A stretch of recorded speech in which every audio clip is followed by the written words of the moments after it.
Okay, so I think that this should be the final video of our introduction. And yes, so we are describing the market system. So in the previous video, we basically went over some bullet points, just the introduction. I wouldn't say the introduction of capitalism, but we went over a lot of ideas in the market system.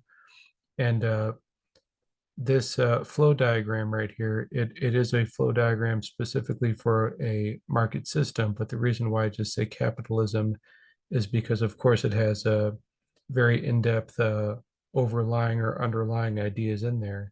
But this is the kind of the bulk of it. Everything was just building up to this. This is the flow diagram for the market system. If you ever Google the market system, you'll get a lot of different flow diagrams, all of which are very hard to understand. This one is fairly simplified, but it might be a little bit incomplete also. So, I mean, we can just spend way too much time on this, which we won't. We're just trying to introduce it. But if I may say, what we're going to do is we're going to give a very detailed description of this flow diagram. Then maybe we try and simplify it a little bit if we can. We just want to describe it. It's very, very hard to understand, but let's kind of see what we can do here. So, what does this thing mean right here?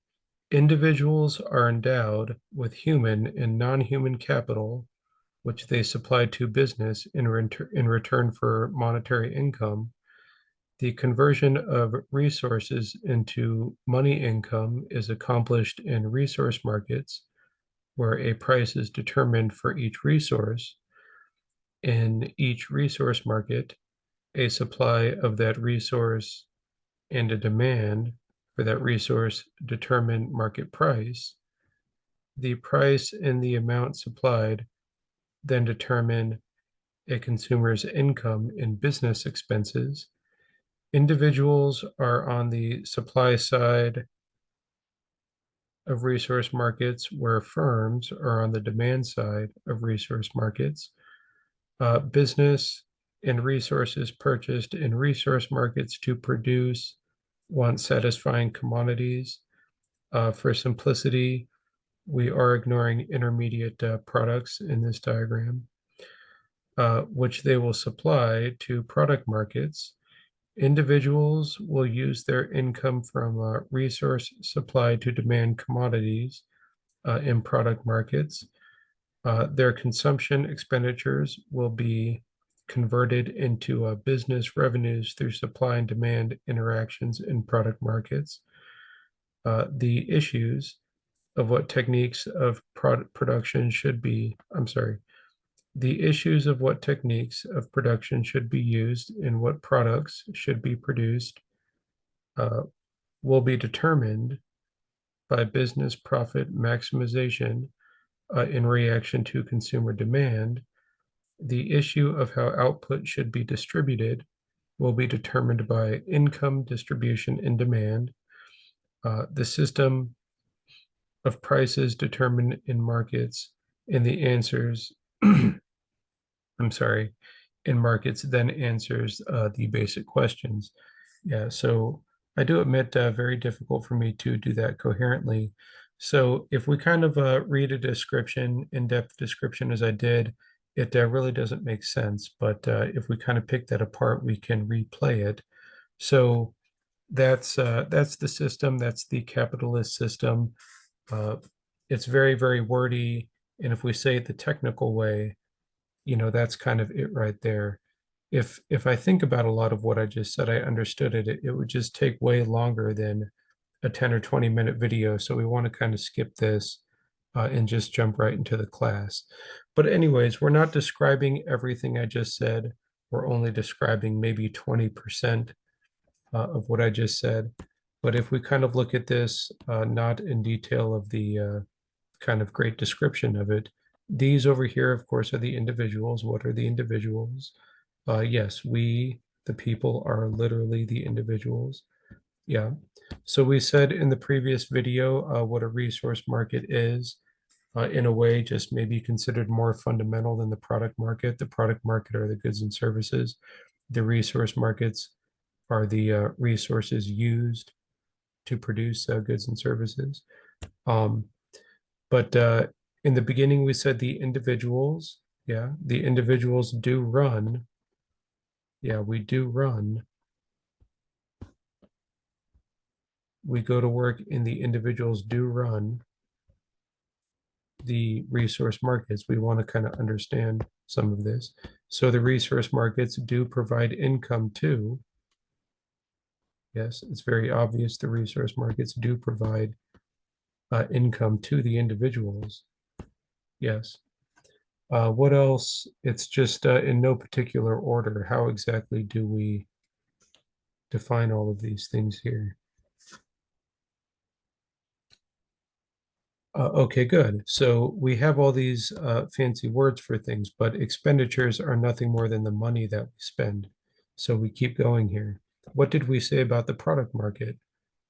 We said that the product market is basically all goods and services. All goods and services that exist is the product market. So we buy everything from the product market. It doesn't matter if it's food, if it's technology, if it's entertainment, goods and services. We buy from the product market, means that we're pouring our money into the product market. What are goods and services? Commodities are just another word for goods and services. Yeah. So I'm being way overly descriptive about things that are very obvious, but uh, things that are sold go to us, the individual, and we give money into the product market to buy those things. So that's pretty obvious over there. Yeah. So what do we have? Okay, good. Yeah, so businesses are part of the product market. That was the confusion I was talking about in the previous video. But businesses, we don't have to define it this way. I don't just want to make something up.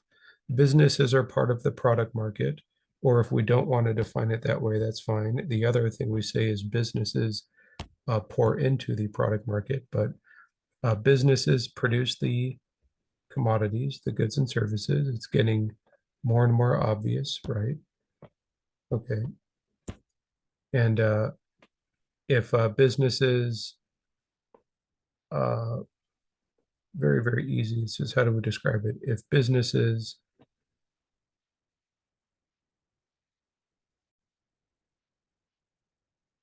okay, so these are the little parts. I pause for a minute. These are the little parts that I find confusing. Yeah, because the business is the product market, or the product market is just a concept in between. But businesses, goods and services, or commodities, goods and services or commodities, that's an arrow there. Um, in the product market, they come from businesses, but that's just another way of saying that the businesses, skip the product market, the business is the product market, the commodity is going straight to the individual, right? So where is the money going? All we're doing is defining this flow diagram, but this is a professional, valid, from a university flow diagram from a PhD here. So not me, but this is a reproduced flow diagram.